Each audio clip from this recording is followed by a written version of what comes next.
In a gun-owning family. We have a farm, we always grew up with guns.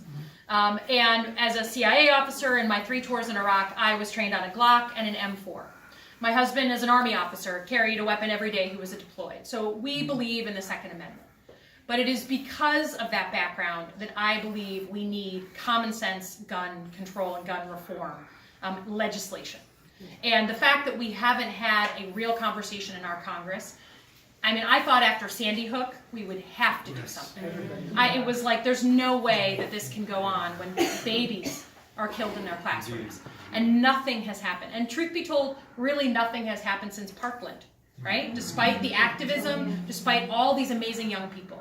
So I believe that people with experience with guns are in the best position to actually facilitate what is a very polarizing conversation. And just like any negotiation I was ever involved in with the Russians or the Iraqis, you start where you have common ground. You start. And to me, that start in this district is universal background checks and closing all the loopholes. If you are going to buy a gun in our state, you are going to go through a background check. I couldn't get near a weapon in the CIA or my husband in the military without a background check, right? They would never do that. So let's just follow what our own military does. Right?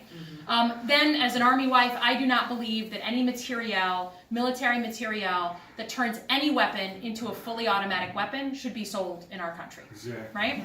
So, extended magazines, stocks, there's a couple of trigger devices. Those things that turn any weapon into a fully automatic weapon do not need to be sold here.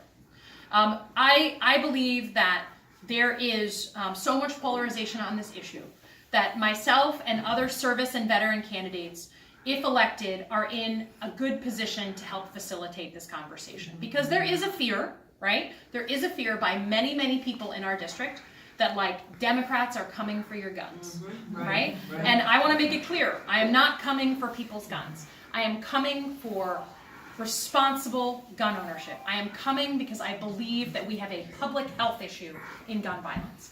And just like when we had a public health issue with kids not wearing seatbelts, remember in the 70s, like, kids didn't wear seatbelts. And I remember coming to class every day, and we were all given a prize if we wore our seatbelt, and we taught ourselves to wear seatbelts as a nation, right?